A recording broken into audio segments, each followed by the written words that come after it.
இது மகிமை நேரம். சர்வ வல்லமையுள்ள இயேசு கிறிஸ்துவின் இனிதான நாமத்தினாலே மகிமை டிவி நேயர்களுக்கு என் அன்பின் வாழ்த்துக்களை நான் தெரிவித்துக் கொள்கிறேன். நம்ம ஆண்டவருக்குள் எப்படி இளமையா இருக்கணும் அப்படின்னு சொல்லிட்டு நம்ம பார்த்து கொண்டு வருகிறோம். அந்த யூத்ஸ் அப்படிங்கிற வேர்டை வச்சு நம்ம தியானித்து கொண்டு வருகிறோம். சரியா? ஒய்ஃப் ஆர் யாட்ச். நம்ம படகா இருக்கும் பொழுது நம்மளுடைய வாழ்க்கையிலே ஆண்டவரை இயேசு கிறிஸ்துவின் சொந்த இரட்சகராக ஏற்றுக்கொண்டோம் அப்படின்னா நம்ம நேர்த்தியாக ஆண்டவர் கரை சேர்த்து விடுவார். Oh for obey God's words and rules. அவருடைய கட்டளைகளுக்கும் கற்பனைகளுக்கும் வார்த்தைகளுக்கும் நாம் கீழ்ப்படிந்து நடக்க வேண்டும். அடுத்து யூ ஃபார் யூஸ்ஃபுல். மற்றவர்களுக்கு பயன்படுகிற மாதிரி நாம் நடக்க வேண்டும். பொருளுதவிகளை செய்து அல்லது ஆண்டவரிடத்தில் விண்ணப்பங்களை ஏறெடுத்து நாம் அவர்களுக்கு பயன்படுகிறவர்களாக நாம் இருக்க வேண்டும்.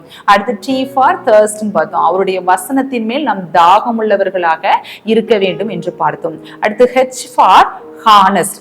நாம் நேர்மையாக இருக்க வேண்டும். கள்ளம் கபடம் நமக்குள் வந்துவிடக்கூடாது. ஏன்னா உண்மையுள்ள மனுஷன் பரிபூர்ண ஆசீர்வாதங்களை பெறுவான் அப்படின்னு சொல்லிட்டு இருக்குது. சரியா? ஒரு ஆபீஸ்ல ஒரு 2 ஃப்ரெண்ட்ஸ் வேலை பார்த்தாங்களாம். அதுல ஒருத்தர் ஒரு உண்மையுள்ள மனுஷன். சரியா? உண்மையுள்ள மனுஷன். அவர் ரொம்ப பெர்ஃபெக்டா நடப்பாரு. 9 மணிக்கு ஆபீஸ் அப்படின்னா 8:50க்குலாம் ஆபீஸ்க்குள்ள வந்துருவாரு. அவரோட ஃபைல்ஸ் எதுவுமே பெண்டிங் அப்படின்னு சொல்லிட்டு இருக்காது. எல்லா ஒர்க்கையும் நேர்த்தியா முடித்து விடுவாராம்.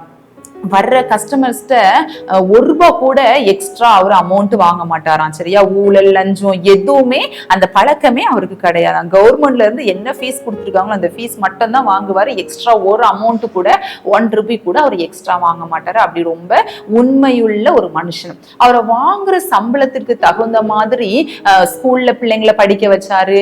ஒரு அழகான ஒரு குட்டி வீடு அவருக்குன்னு வாங்கிக்கிட்டாரு. அப்புறம் அப்படி நல்லபடியா அவருடைய வாழ்க்கை ஸ்மூத்தா போயிட்டு இருந்தாரு. ஓய்வு நாட்கள்ல பிள்ளைகளோடு இணைந்து ஆலய ஆராதனையில கலந்து கொள்வார். இப்படி அவருடைய வாழ்க்கை இன்பமாக போயிட்டு இருந்துச்சாம். இவரோட இன்னொரு ஃப்ரெண்டு சொன்னோம்ல, அவரு பண்டிகை கிறிஸ்தவர். சரியா? அதாவது கிறிஸ்துமஸ் நியூ இயருக்கு மட்டும்தான் சர்ச்சு பக்கமே அந்த மனுஷர் போவாராம். 9 மணிக்கு ஆபீஸ் அப்படின்னா 9:30க்கு தான் மெதுவா அந்த பக்கமே ஆபீஸ் பக்கமே வருவாராம். 4 மணிக்கு க்ளோஸ் ஆகுதுன்னா 3:30க்கெல்லாம் பேக் பண்ண ஆரம்பிச்சிருவாரு. எல்லா ஃபைல்ஸும் பெண்டிங். ஒழுங்காவே ஒரு வேலையும் செய்யறது கிடையாது. வர்ற மக்கள்கிட்ட அவர் கவர்மெண்ட் சொல்லி இருக்கிற ஃபீஸை விட எக்ஸ்ட்ரா சம்பளம் லஞ்சம் ஊழல் அதெல்லாம் பண்ணி நிறைய செல்வங்களை அதிகப்படியா சேர்த்து கொண்டார். அவருடைய சம்பளத்தின்படி வாழ்ந்தாரு அப்படின்னா அவருடைய சேலரிக்கு அந்த சொத்துக்கள் எல்லாம் வாங்கியிருக்கவே முடியாது. பட் ஆனா ஊழல் லஞ்சம் அதெல்லாம் நிறைய வாங்கினதுனால அவர் எக்கச்சக்கமா பணம் சேகரிச்சாரு. பெரிய பங்களா கட்டினாரு. தன்னுடைய பிள்ளைகளை உயர்ந்த ஸ்கூல்ஸ்ல, பெரிய பிரைவேட் ஸ்கூல்ஸ்ல, கான்வென்ட் ஸ்கூல்ல போய் சேர்த்தாரு. அப்புறம் எல்லாமே எல்லாம் அவரு நடந்துச்சான். சரியா? அப்போ 2 வருட வாழ்க்கையும் இன்பமாக போயிட்டே இருந்துச்சு. இப்ப 2 பேருமே ரிட்டையர்ட் ஆயிட்டாங்க.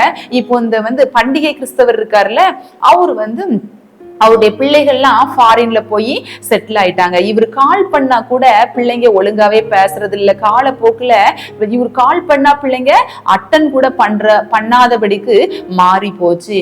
காலமாக ஆக வருடங்கள் ஓட ஓட இவருடைய சரீரத்துல பல வியாதிகள்.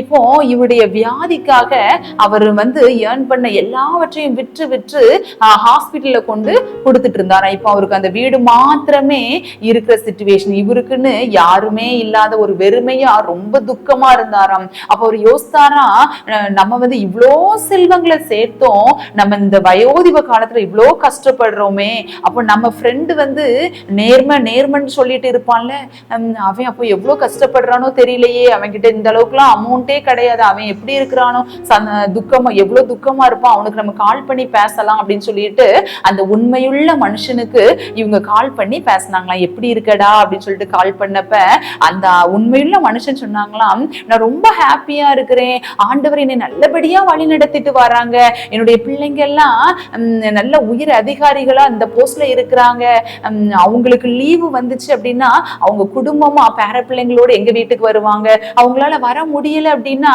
நாங்க அவங்க இருக்கிற இடத்துக்கு போய் நான் என் பேர பிள்ளைகளோட ரொம்ப சந்தோஷமா இருப்பேன், எனக்கு இந்த வாழ்க்கை ரொம்ப பிடிச்சிருக்கு, ஆண்டவர் என்னை ரொம்ப நேர்த்தியாக வழி நடத்திட்டு வர்றாரு, எனக்குன்னு ஆண்டவர் தந்த வீட்டுல நான் என்னோட மனைவியோடு நான் ரொம்ப சந்தோஷமா இருக்கிறேன் அப்படின்னு சொல்லிட்டு ரொம்ப புன்முறுவலோடு ரொம்ப மகிழ்ச்சியா சொன்னாராம். பாத்தீங்களா பிரியமானவர்களே, நம்ம நேர்மையா இருக்கிறது என்றைக்குமே ஆசீர்வாதம் தான். நம்ம ஊழல் பண்ணலாம், நம்ம லஞ்சம் பண்ணலாம், ஆனா நமக்கு கிறிஸ்தவர்களாகிய நமக்கு அது தகுதியா இருக்காது, அது தகுதி கிடையாது, அது என்னைக்குமே நிரந்தரமும் கிடையாது. நம்ம நேர்மையா இருக்கும் பொழுது அதற்கான மகிமை நமக்கு பின்னாளிலே கிடைக்கும், அதற்கான பலன் நம்மளுக்கு ஆண்டவர் தர வல்லவராக இருக்கின்றார். பாருங்க, நம்ம தனிமையா இருக்கும் பொழுது நம்மளால நேர்மையா இருக்க முடியறது இல்ல. நம்ம தனிமையா இருக்கிறது பாவம் செய்வதற்கு தகுதியான நேரம். இது சாத்தானுக்கு நல்லாவே தெரியும். சரியா? இந்த யோசேப்பு அடிமையாக ஒரு இடத்திற்கு கொண்டு போகப்பட்டார். அங்க அவரோட அம்மா இல்ல, அப்பா இல்ல, அவருடைய சகோதரர்கள் இல்ல, யாருமே இல்ல, அவரை கண்டிக்கிறதுக்கு யாருமே இல்லை. சரியா? இப்போ இந்த எஜமாட்டிக்கு டபுள் ஓகே, எஜமாட்டி அந்த பாவத்திற்கு அவங்களுக்கு ஓகே. சரியா? அப்ப எஜமான் அந்த இடத்துல இல்லவே இல்லை. அப்ப அந்த இடத்துலயே எஜமாட்டி மாத்திரம்தான் இருக்கிறாங்க.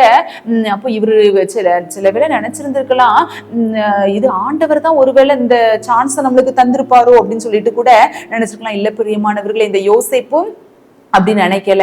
இது ஆண்டவர் தந்த சான்ஸ், ஆண்டவர் தான் நம்மளுக்கு இப்படி ஒரு வழிவாசல உண்டு பண்ணிருக்கிறாரு அப்படின்னு சொல்லிட்டு அவர் நினைக்கல. அவர் நேர்மையா இருக்கணும்னு நினைச்சாரு. சரியா? ஏன்னா ஆண்டவர் யோசேப்போடு கூட இருந்தாருன்னு சொல்லிட்டு இருக்குல்ல, அதை யோசேப்பும் விசுவாசிச்சாரு. அதனால அவர் நினைச்சாரு, ஆண்டவர் எப்பொழுதும் என் கூடவே தான் இருக்கிறாரு, அவர் இருக்கும்போது நான் எப்படி இந்த பாவம் செய்யறது, என் தேவனுக்கு விரோதமாக நான் எப்படி பாவம் செய்யலாம் அப்படின்னு சொல்லிட்டு அந்த பாவத்திற்கு அவர் விலகி ஓடினார். சரியா? அந்த பிரியமானவர்களே, நாம இப்படி இருக்கணும். நல்ல வேளை அம்மா இல்ல, அப்பா இல்ல, வீட்டுல நான் மட்டும் இருக்கிறேன், அந்த வீடியோவை எடுத்து பாத்துரலாம், இன்னைக்கு அந்த அந்த அந்த பையன்கிட்ட இதை பேசிடலாம், அந்த பொண்ணுகிட்ட இதை பேசிடலாம் அப்படின்னு சொல்லிட்டு நம்ம அந்த பிசாசு பாவம் செய்ய தூண்டுவான். ஆனா நம்ம அந்த பாவத்திற்கு என்ன பண்ணணும்?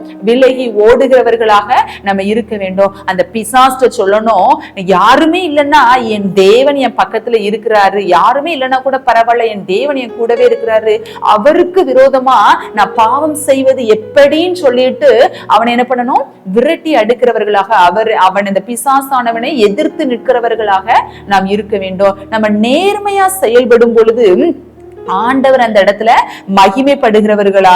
மகிமைப்படுகிறவராக இருப்பார். சின்ன அட்ஜஸ்ட்மெண்ட், அந்த போர்த்திபார் ஒய்ஃபோட ஒரு சின்ன அட்ஜஸ்ட்மெண்ட் பண்ணாரு அப்படின்னா இந்த யோசேப்பு இன்னும் கொஞ்சம் கூட ஹை பொசிஷனுக்கு அவர் போயிருந்திருக்கலாம். என்ன? ஆனா அது அவர் விருப்பப்படவே இல்லை. அவர் தேவனுக்கு விரோதமா நான் பாவம் செய்வது எப்படி, என் தேவனுக்கு நான் நேர்மையா இருக்கணும், என் தேவனுக்கு நான் உண்மையா இருக்கணும்னு சொல்லிட்டு நினைச்சாரு. அந்த உண்மையா இருக்கணும்னு நினைச்சதுனாலதான் அவர் பரிபூர்ணமான ஆசீர்வாதங்களை பெற்று கொண்டார். பாவ கரைகளுக்கு நம்ம இடம் கொடுக்காதபடி பார்த்து கொள்ள வேண்டும். நம்ம பாவ கரைகளுக்கு இடம் கொடுத்து விட்டோம் அப்படின்னா அந்த பாவமானது நம்ம கரை சேர விடாது.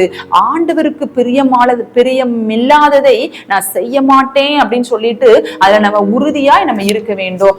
ஆண்டவருக்கு நாம் நேர்மையாக இருக்க வேண்டும். ஆண்டவர் இடத்துல உண்மை உள்ளவர்களாக நம்ம இருக்க வேண்டும். குந்தி குந்தி வாழ்கிறவர்களாக நம்ம இருக்கக்கூடாது. ஞாயிற்றுக்கிழமை நான் சர்ச்சுக்கு போயிருந்தேன், மத்த டேஸ் அந்த ஆண்டவருக்கு லீவு விட்டுட்டு நான் என் மனம் போன போக்குல நான் வாழ்வேன் அப்படின்னு சொல்லிட்டு அங்க ஒரு கால் இங்க ஒரு கால்னு வச்சிட்டு இருக்க கூடாது. ஏன்னா ஆண்டவர் சொல்லியிருக்காரு, அனலும் இல்லாமல் குளிரும் இல்லாமல் இருந்தால் நான் உன்னை வாந்தி பண்ணி போடுவேன்னு சொல்லியிருக்கிறாங்க. சரியா? ஒண்ணு அப்படி இரு, இல்லைன்னா இப்படி இரு. குந்தி குந்தி நம்ம நடக்க கூடாது. ஆண்டவரிடத்துல நாம் நேர்மை உள்ளவர்களாக இருக்க வேண்டும். எப்படி இந்த யோசேப்பு நேர்மையா இருந்த பொழுது அது ஒரு மேன்மையாக அவனுக்கு முடிஞ்சதோ, எப்படி பரிபூர்ண ஆசீர்வாதங்களை அவர் பெற்றுக்கொண்டாரோ, அதே போல ஆண்டவர் உங்களையும் ஆசீர்வதிக்க வல்லவரா இருக்கிறார். நீங்க நேர்மையா இருக்கும் பொழுது, பாவக்கரைகளுக்கு விலகி ஓடி ஆண்டவரிடத்துல நீங்க நேர்மையா இருக்கும் பொழுது அவர் உங்களை உயர்த்த வல்லவரா இருக்கிறார். கர்த்தர் தாமே உங்களை ஆசீர்வதிப்பாராக. ஜெபம். அன்புள்ள ஏசப்பா, உங்களை சொந்த இரட்சகராக ஏற்றுக்கொண்ட ஒவ்வொரு பிள்ளைகளையும் நீங்க ஆசீர்வதிங்க சுவாமி. உடைய கற்பனைகளுக்கும் கட்டளைகளுக்கும் கீழ்ப்படிந்து நடக்கிற அந்த பிள்ளைகளை கண்ணோக்கி பாருங்க தகப்பனே. அப்பா, மற்றவர்களுக்காக ஜெபிக்கிற இந்த பிள்ளைகளுக்காக நன்றி சுவாமி. அப்பா, உங்களுடைய வசனத்தின் மேல் தாகமா இருக்கிற இந்த பிள்ளைகளுக்காக நன்றி ஏசப்பா. அப்பா, உம்மிடத்துல நேர்மையாய் பிள்ளைகள் இருக்கணும்னு ஆசைப்படுறாங்கப்பா. அப்பா, அதன்படி வாழ்வதற்கு நீங்க உதவி செய்யுங்க சுவாமி. வாழும் வாழ்க்கையில ஏசப்பா பாவ கரைகளுக்கு இடம் கொடாதபடிக்கு அப்பா உலக ஆசைகளுக்கு இடம் கொடாதபடிக்கு என் தேவனுக்கு விரோதமாக நான் பாவம் செய்வது எப்படின்னு சொல்லி உமக்குள் அவர்கள் நேர்மையாக இருக்க நீங்க உதவி செய்யுங்க தகப்பனே. அப்பா, நிகழ்ச்சியை பார்த்து கொண்டிருக்கிற, ஜெபம் செய்து கொண்டிருக்கிற ஒவ்வொரு பிள்ளைகளையும் நீங்க தொடுங்க சுவாமி. அவர்கள் வாழ்க்கையில நேர்மையாய் இருக்க, பாவத்திற்கு இடம் கொடாமல் பரிசுத்தமாய் வாழ்வதற்கு நீங்க உதவி செய்யுங்க சுவாமி. அப்படி செய்கிறபடியால் மக்கு நன்றி. ஆமேன். இயேசு மூலம் ஜெபிக்கிறோம் ஜீவனும் பரிசுத்தமுள்ள நல்ல பிதாவே. ஆமேன்.